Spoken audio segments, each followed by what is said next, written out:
Hi everyone, Dragon GGY here. This is the operator Hindsight for Vina Victoria, the altered version of our OG Siege. Vina is a very straightforward damage dealer with rather simple mechanics, so this should be quick. Let's dive into it. Vina is a 6-star arts fighter in the guard class. Trait of the archetype deals arcs damage. We've talked about this archetype 1 year ago when Viviana was introduced. In short, this is a block 1, attack 1 archetype, the only one in guard that can consistently deal arcs damage, and their kits have some high emphasis on survival. On the other hand, they don't have lane holding reliability and has also limited their impact off skill, which is a very common thing found in block 1 attack 1 units. Let's take a look at Vina's talents. Talent 1 reduces physical damage taken by herself and allies in the surrounding 8 tiles by 20%, 22% at potential 5, and each allied unit within this range grants 5% attack increase to Vina, 6% at potential 5. Allied units in this case include quite the entities surprisingly. It includes operators, allied summons, which are the ones that can be targeted by enemies like Monster, as well as equipment like Scotty Altus Seaborn and Stainless's Skill 1 and Skill 2 turrets, which are the ones that are friendly but are not targeted by enemies. On the flip side, it does not include Stainless's Skill 3 turret, which is considered enemy, neither does neutral equipment like the charging station. Overall, this talent is good by itself. It's a decent and unconditional physical damage reduction for both herself and allies, toughening up everyone by a bit. As for the offensive bonus, it's okay and quite generous, but is subject to terrain condition or tile availability, and it's relatively rare to find a wide open area where there are 8 tiles available around nowadays. So in practice, most of the time you get 3 or 4 stacks, which is about 15% to 20% attack increase. Talent 2, the first time Vina deals damage to an enemy, frightens the enemy for 5 seconds, 6 seconds at potential 3. Minor note here, the effect only triggers when successfully dealing damage, unlike Dagenbrecher, who despite having the exact same description, can frighten enemies through dodge, shields and whatnot. The talent helps to buy her some time for dealing damage and is part of her survival against enemies, but it just doesn't feel right. The effect is one-off. We all know that Frighten only takes effect when enemy is blocked, right? But because it starts taking down on doing damage, some of its duration is wasted as the enemy is walking towards Vina, and that's especially stupid against range and slowed moving enemies.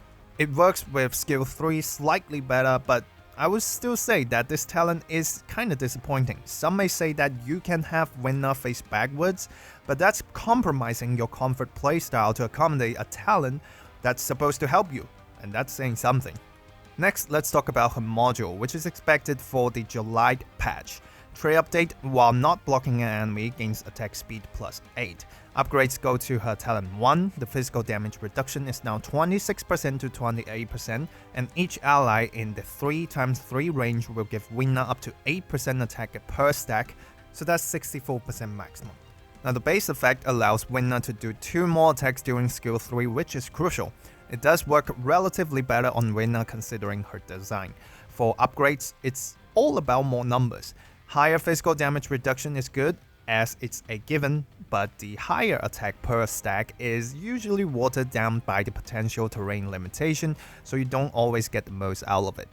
Overall, a pure number boosting module, 21.3% damage increase with 8 summons in skill 3, down to just 18% with 3 summons, so it's also clear that the majority of the improvement is the 2 more hits with level 1, so I'd recommend level 1. Feel free to go higher based on what you need. The gains are marginal in most cases. Now on to skills, my recommendation is skill 3 over skill 2 over skill 1, and I don't really recommend masteries other than skill 3. Skill 3 is a multi-target true damage skill, which is the best a melee unit can offer up till now. It does have some problems with the design, which we will elaborate a bit later. Skill 2 is a fast startup AFK skill, and that's basically it. Its design isn't that inspiring either, and in the meta where we have dominant AFK skills like Alpiana skill 2, Logo skill 1, Marcel skill 2, this skill is not finding much defining advantages.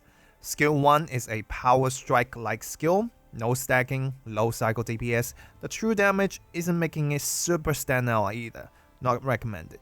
So let's go over skill 1. The next attack deals an additional 180% of attack as true damage to all enemies in the adjacent 4 tiles. This is a 0/5 power strike-ish skill. Stats are shown below. Numbers are in 0 stack of talent 1 versus full stack, so expect the usual cycle DPS of this skill to be around 1k, which is okay for this kind of skill. But there are a lot more problems to it. First, no stacking, so when she's not picking up enemies, she's not prepping for more damage, and it's a fixed 4 attack 1 skill pattern all the way. Second, she's a block 1 after all, and to make use of the AoE from this skill, additional block units are definitely needed. And lastly, don't you see there's some conflicts with talent 1 with this skill? The skill wants enemies to be on the adjacent tiles, but the talent wants allies on the surrounding tiles. Not ideal. For applications, by design, it's pretty good against low HP, high damage reduction enemies like the Reborn creations, but let's face it, Logo's skill 1 works perfectly on them too. And if they have more HP, then Virtuoso's skill 1 works better in turn, leaving this skill in a very awkward situation. To use it, consider standing sideways to tank to apply AoE Frighten. Overall, it has poor performance and can't really be a reliable choice. Skill 2, passive effect. If there are 2 or more friendly units in talent 1's range, gains SP recovery plus 0.5 per second. On activation, attack range plus 1, attack plus 180%, target count plus 1. This is a 0/70 warm-up skill with unlimited duration. The gain from level 7 to Mastery 3 is just 30% more attack, so that's a minus for Mastery as well. For numbers, it's around 1.8k DPS on average without module and around 2k with module. Skill 2 has a passive effect that facilitates a faster warm-up at 46.7 seconds. 2 friendly allies in the 3x3 shouldn't be a big ask. Don't forget that the range of allies is pretty broad. Sculptor and her Seaborn, Muses and her clones, there are a lot of choices. The problem here is that the passive is again a one-off thing. It becomes completely irrelevant after warm-up, so it's effectively just breaking a lower SP requirement out to be a passive, which feels a bit random. Honestly, if this was her talent 2 instead, it would have rocked. Despite getting an extra target count, Vina's block 1 nature has not changed. It's not like one of those attack enemy count equals block count, so for her to solo lane hold with this skill, not realistic. It does make sense to add a block unit considering that her talent encourages you to do so. Extending the range is good by itself, but if you put Vina in front of your block unit, the extra tile means extra time wasted on the Frighten timer, so at the end of the day, put Vina behind the block unit would be the better option. For damage comparison, honestly, it's a bit cruel. It's most similar to Blaze skill 2, but as an art skill, her DPS is easily cut short by percentage due to resistance. And for the context of easier enemies, Blaze skill 2 as physical skill with a 3 target count would usually be the better choice. Not to mention that for tougher enemies, we also have OPN skill 2, who can brute force high defense enemies, so you don't really need arts damage. But you can put Vina behind these two to give them the physical damage reduction and supplementing some damage. Frankly, the better arts AFK options, Logo's skill 1 and Marcio's skill 2 from last episode, are also mountains that Vina's skill 2 has to climb. Resistance Shred, AoE, minor crowd controls, these are all merits that skill 2 is missing, and the trade-off is just being around 24 seconds faster on startup. Then this skill really is just not it.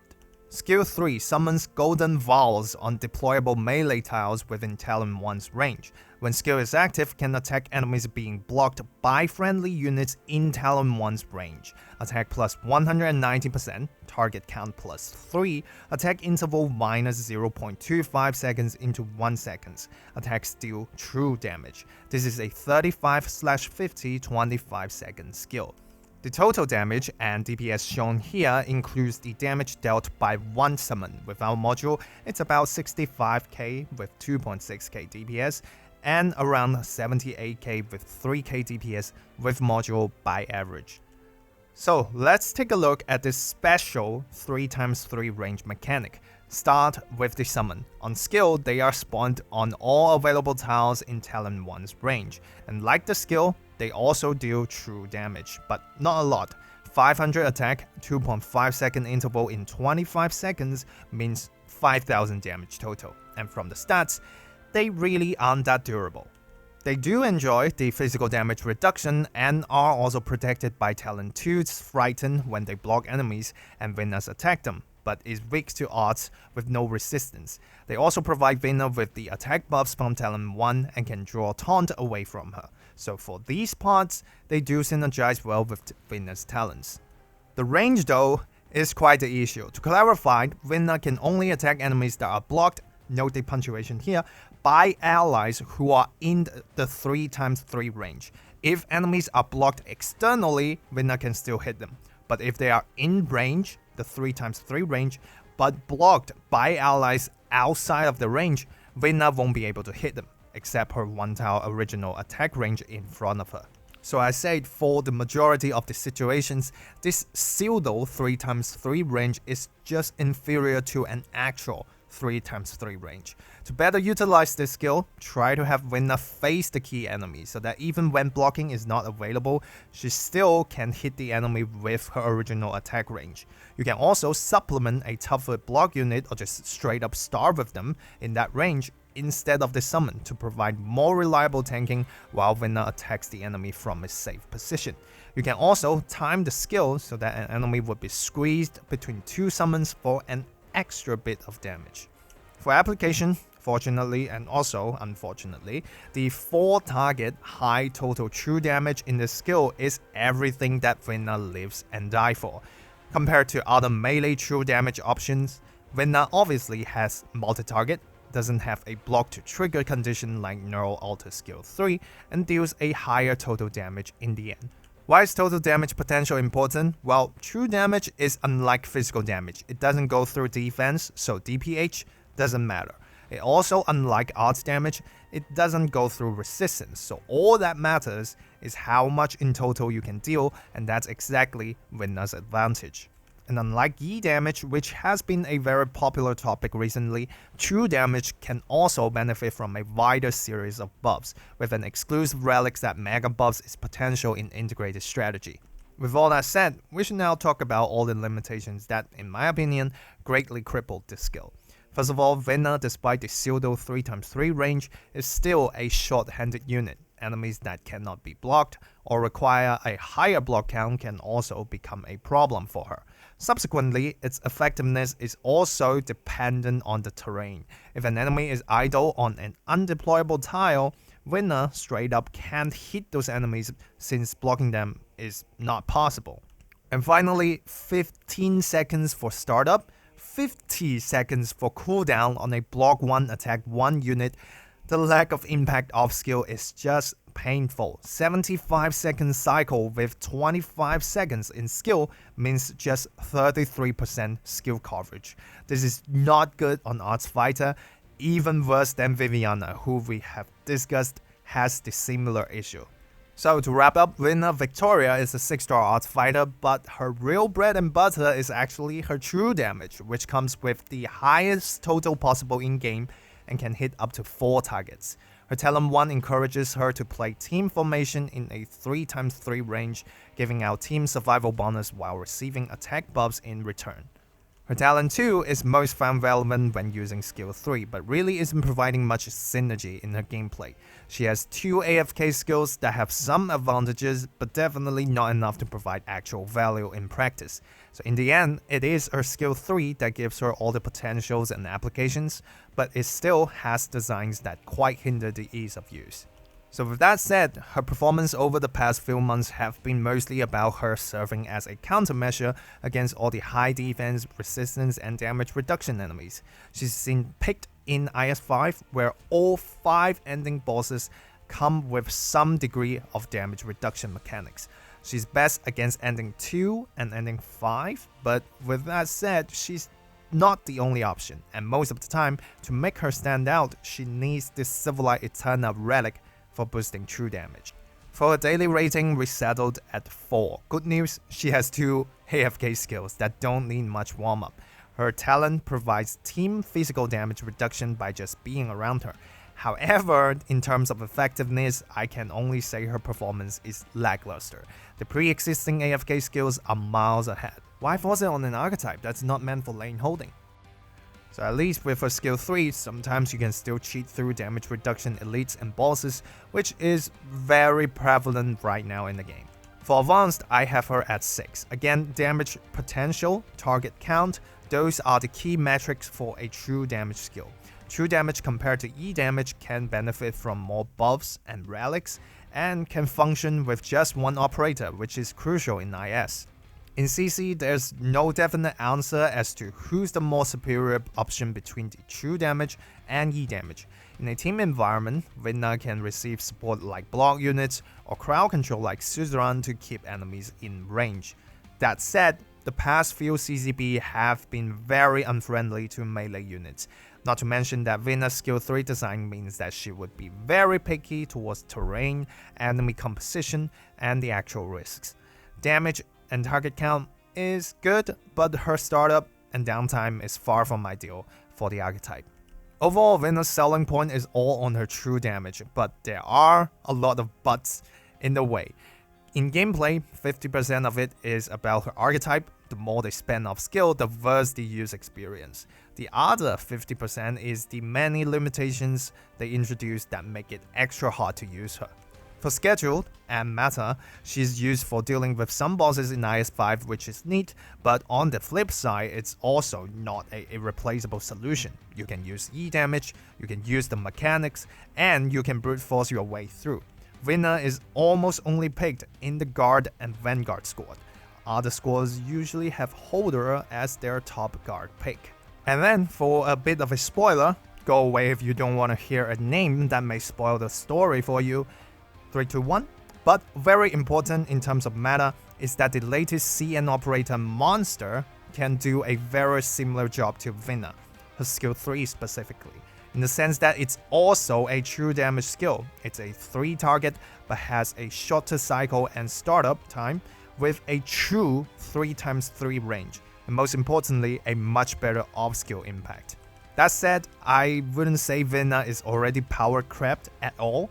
Her total damage is still ahead in the game, which again is important in itself. And honestly, thinking that Vina may still need a block support one way or another, it's completely legit to use them together. That's gonna be it for this episode. Thank you for watching until the end. The next banner is on the horizon already, which is absolutely crazy, and I should start to work on it right after this one. Be sure to drop a like and subscribe if you find this video useful. See you soon in the next video. Bye bye.